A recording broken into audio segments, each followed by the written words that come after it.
Nous allons nous intéresser dans cette leçon au protocole de détection d'erreurs et de retransmission.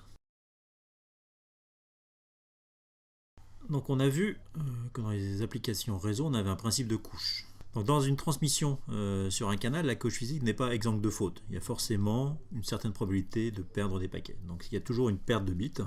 Et donc un bit error rate, un taux de perte par bit qui est plus grand que 0. Et donc toujours une possibilité au niveau de la couche physique de perdre des paquets. Ce qui a été décidé dans IP, c'est que toutes les couches au-dessus de la couche 2, pour tout ce qui est supérieur ou égal à 2 au niveau des couches, donc de la couche réseau jusqu'à la couche applicative, elle est sans faute. Donc bien sûr qu'on peut perdre des paquets entre la couche physique et la couche lien, ou que quand on reçoit un paquet après la couche MAC, le paquet peut être erroné, mais l'hypothèse qu'on va faire, c'est qu'on ne passe un paquet aux couches supérieures que s'il est correct. Donc un paquet est délivré sans erreur ou n'est pas délivré. Donc ça sera aux couches de faire, c'est pour ça qu'on a un besoin de protocole de détection d'erreurs et de retransmission par la suite. Donc d'où peuvent provenir les fautes? On peut quand même se demander quelle est l'origine des erreurs. Donc on l'a vu, la couche MAC peut détecter une erreur dans un paquet et ne pas retransmettre le paquet. Donc on peut perdre le paquet. Il peut y avoir dans le réseau des débordements, des buffers.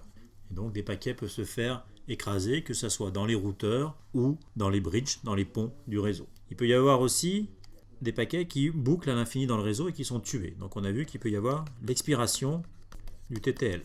TTL étant le time to live, qui donne la durée de vie d'un paquet. Donc si un paquet, pour des raisons de routage, rentre dans une boucle de routage, au bout d'un moment, il va être supprimé du réseau.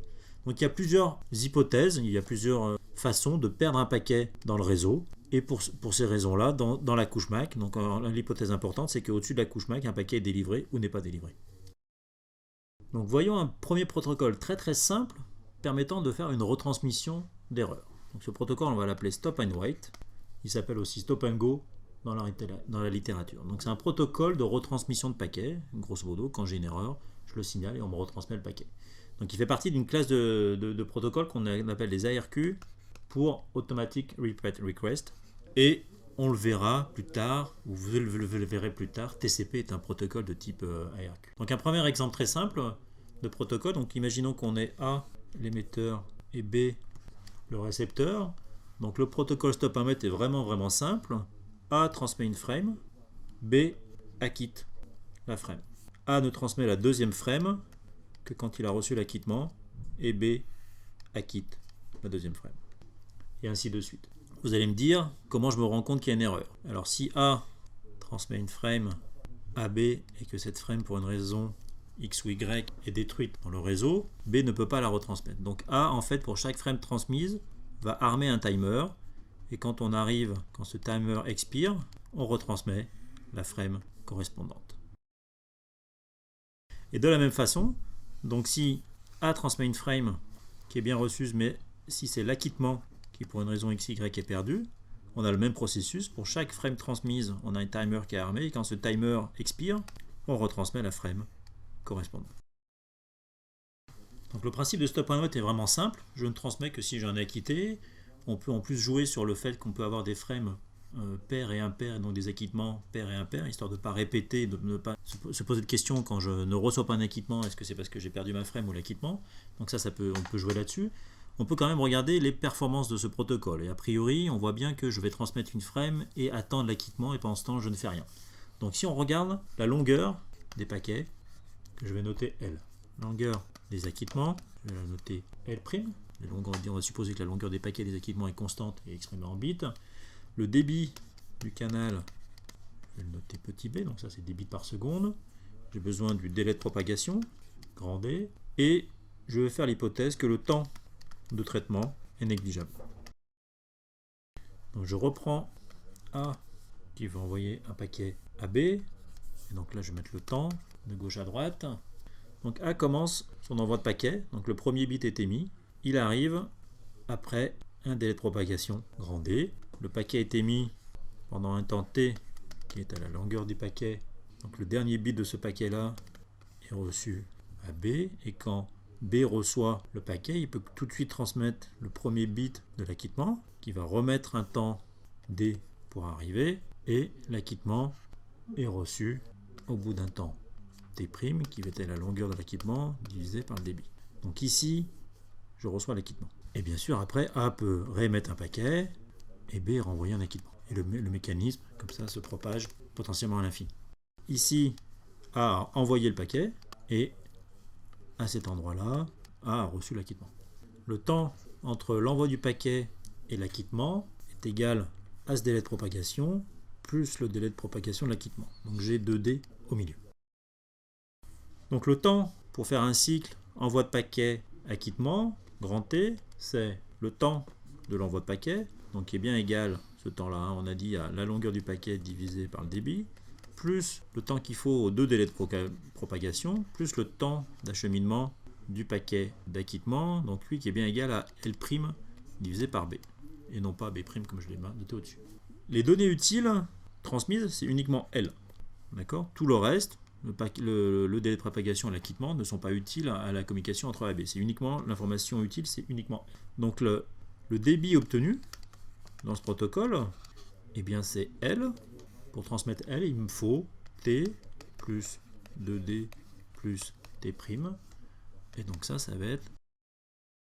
Voilà, donc on voit que le débit du canal est divisé par un facteur qui va diminuer les performances. Donc la première chose, c'est le ratio L' sur L, qui est l'overhead. On se doute bien que plus l'acquittement est gros, plus j'ai d'overhead, et plus je vais perdre en débit.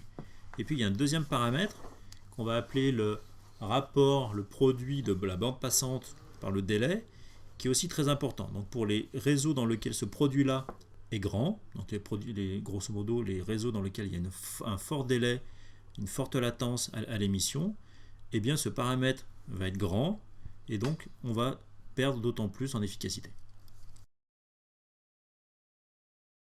Donc on va regarder comment pallier à ce défaut d'efficacité du protocole stop and wait, et grosso modo essayer de pallier le principal défaut du protocole, c'est que je suis obligé d'attendre l'acquittement avant de renvoyer un autre paquet. Donc on voit bien qu'on pourrait essayer d'envoyer plusieurs paquets vers le récepteur avant d'attendre l'acquittement. Donc ça c'est le but des protocoles, d'une classe de protocoles ARQ, les protocoles Automatic Request. Donc les propriétés de ces protocoles, je veux qu'ils réparent les paquets, et je veux qu'ils délivrent les paquets dans l'ordre. Donc, ce que fait un stop and wait, mais je veux qu'il soit plus efficace que le stop and wait. Et donc, la différence qu'il va y avoir entre tous ces protocoles, cette classe de protocoles ARQ, va être dans la façon de détecter les pertes, dans la sémantique des acquittements ou des non-acquittements, et dans la façon de que faire en cas de perte. Et la plupart de ces protocoles sont basés sur ce qu'on appelle des protocoles à fenêtre glissante, qui est un grand principe simple qu'on va voir juste après. Donc dans un protocole à fenêtre glissante, le principe est qu'à tout instant, le nombre de paquets non acquittés chez le récepteur est plus petit que W. Donc W va être la taille de ma fenêtre, grosso modo, et je veux qu'à chaque instant, le nombre de paquets non acquittés soit plus petit que W. Donc après, je vais avoir plusieurs paramètres, et on va le voir sur un exemple. Donc j'ai la fenêtre maximum à envoyer. Donc ça, c'est les paquets envoyés mais pas encore acquittés, ou qui n'ont pas été envoyés encore, mais qui peuvent l'être. D'accord ? Donc j'ai la fenêtre maximum à envoyer. La fenêtre utile, ça va être l'ensemble des paquets qui peuvent être envoyés. Et par construction, cette fenêtre est toujours dans la fenêtre maximum envoyée. Et puis, donc le fenêtre glissante dit bien que chaque fois qu'en fait, grosso modo, je vais recevoir un acquittement, je vais faire glisser ma fenêtre maximum envoyée. Elle va se déplacer vers la droite. Et donc j'aurai un paquet de plus possible à envoyer. Donc chaque fois que j'acquitte un paquet, grosso modo, ça va être le plus petit de la fenêtre. Je vais déplacer ma fenêtre sur la droite et ainsi pouvoir envoyer des paquets. Donc prenons l'exemple où A est 12 paquets envoyés, 13 entre 0 et 12, avec une taille de fenêtre qu'on va fixer à 4. Donc au début, la fenêtre maximale à envoyer est celle-ci. Donc A peut envoyer son premier paquet, P0, à B. B, au bout d'un moment, va acquitter ce paquet. À cet instant, donc ici, j'ai toujours la fenêtre maximum, et la seule chose que j'ai, c'est que le paquet 0 a été envoyé, mais donc il me reste encore les paquets 1, 2, 3 qui sont dans le paquet de la fenêtre offerte à envoyer. Quand je reçois l'acquittement du paquet 0, je glisse ma fenêtre d'un cran vers la droite. Et je peux, à ce moment-là, envoyer le paquet 1. Donc, dans la fenêtre maximum, le paquet 1 est envoyé, les paquets offerts sont les autres. Et je peux, à l'instant d'après, envoyer le paquet 2 et le paquet 3. Et donc à chaque fois, vous avez compris, dans la fenêtre, il me reste de moins en moins de paquets possibles à envoyer. B de son côté, quand il reçoit le paquet 1, va l'acquitter. Donc quand je reçois l'acquittement, donc là il ne se passe rien. Imaginons si on va peut-être envoyer ici le paquet 4. Et là je reçois l'acquittement du paquet 1, donc je shift ma fenêtre d'un cran. Et je peux à ce moment-là envoyer le paquet 5, etc., etc. Donc on a vu le principe. Grosso modo, j'ai une fenêtre dans laquelle j'ai des paquets qui sont suscités d'être envoyés. Je ne peux pas en envoyer plus que la taille de la fenêtre du côté du récepteur. Donc on voit aussi que ce genre de protocole peut faire un contrôle de flux, puisque grosso modo, je vais m'adapter à la fenêtre que me donne mon récepteur. Maintenant, on n'a pas géré les pertes, on n'a pas regardé comment sont gérées les pertes et comment sont gérées les pertes d'acquittement. Donc dans un protocole qu'on appelle ARQ avec répétition sélective, je vais avoir des acquittements positifs. Donc ça veut dire qu'un acquittement positif, il va acquitter exactement le paquet acquitté. Donc je vais donner le numéro du paquet que j'acquitte. Les détections de pertes vont se faire par timeout, c'est-à-dire que quand je ne reçois pas un acquittement pour un paquet donné, et bien ce paquet donné, le timeout du paquet va expirer et je retransmets ce paquet-là. Et seul le paquet perdu est retransmis. Donc, quand une perte est détectée, je ne retransmets que le paquet perdu. Donc c'est pour ça qu'on a cette notion de répétition sélective.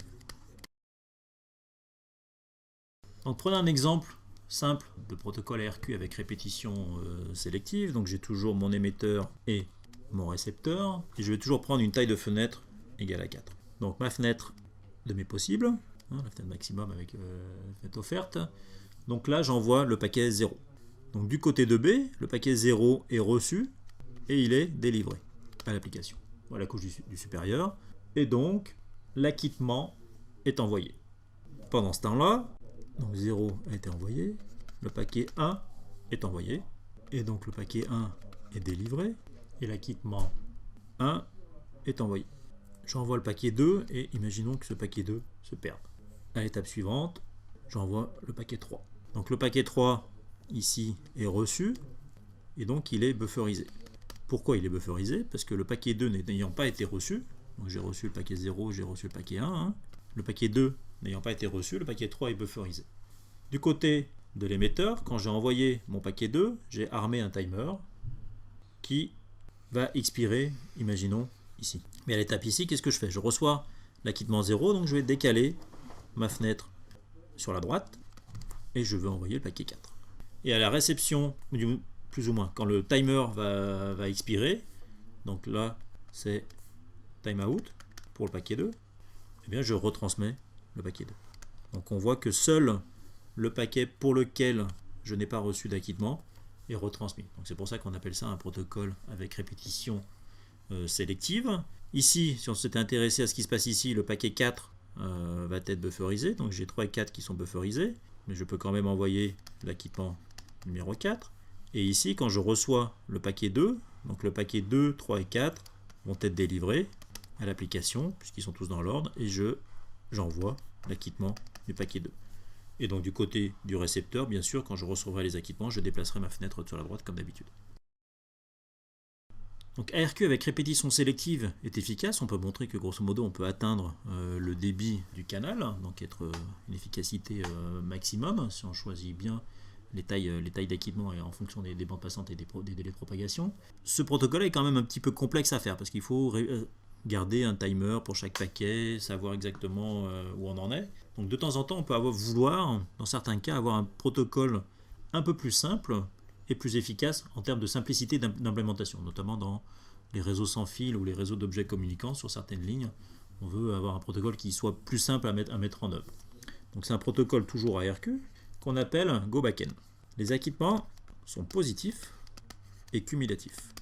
Alors positif, c'est comme d'habitude, j'acquitte les paquets que j'ai reçus. Cumulatif veut dire que, grosso modo, quand je vais acquitter le paquet n, ça veut dire que tous les paquets entre 0 et n ont été reçus. C'est ça que ça veut dire. Le cumulatif veut dire j'ai tout reçu jusqu'au paquet n que je vous acquitte maintenant. Les détections de pertes se font par timeout du côté de l'émetteur. Et la spécificité de ce protocole, c'est que quand une perte est détectée, l'émetteur va renvoyer tous les paquets à partir du dernier paquet acquitté. Donc en cas de perte, on renvoie tous les paquets à partir du dernier paquet acquitté. Donc c'est cette notion de go back n. Je retourne en arrière au dernier paquet n acquitté. Donc prenons un exemple simple. Donc j'ai toujours A, mon émetteur, B, mon récepteur. Donc A va envoyer une première frame, une deuxième, une troisième, et donc B va acquitter ici paquet 0 qu'il a reçu. Donc la fenêtre ici va se décaler d'un cran sur la droite, nous permettant d'envoyer la frame numéro 3. Ici j'ai envoyé l'acquittement, donc je peux encore décaler, donc j'ai encore la frame numéro 4 peut être envoyée. Et là, on voit ici que donc je perds l'acquittement numéro 2. Quand je perds l'acquittement numéro 2, ben ça veut dire quoi? C'est-à-dire que le timer que j'avais armé quand j'ai envoyé la frame numéro 2 va arriver à expiration, timeout ici. Et donc le principe du go backend, je vais retransmettre tous les paquets jusqu'au dernier paquet acquitté. Et donc le dernier paquet acquitté, c'est le paquet numéro 1 pour lequel j'ai supprimé le timer. Donc ici, je vais retransmettre tous les paquets que j'ai envoyés et qui n'ont pas encore été acquittés. Donc le go backend, je ne reçois pas le paquet numéro 2, j'ai perdu le paquet numéro 2, je vais renvoyer 2, 3 et 4. Et après le protocole reprend sa route, B va m'acquitter le paquet 2, le paquet 3 et le paquet 4 et ainsi de suite.